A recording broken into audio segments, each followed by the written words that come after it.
My name is Travis Phillips, I'm Elizabeth Holzman. and we've been working with Karen for a little over a month now, and she has been absolutely great. She has taken us to many different houses over the weekend. Even I like the best part I like about Erin is she's completely honest with us. If the house was not good or was not up to our standards, she would not take us there at all. She was completely honest.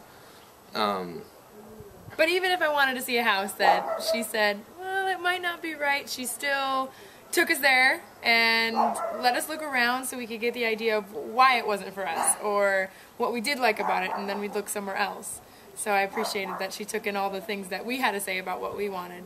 And we're first-time home buyers, and we had a tricky price range, and finding a good neighborhood and in our price range and moving really quickly through the whole process and pretty much painlessly was just it was everything we could probably ask for in a realtor, so it was much appreciated.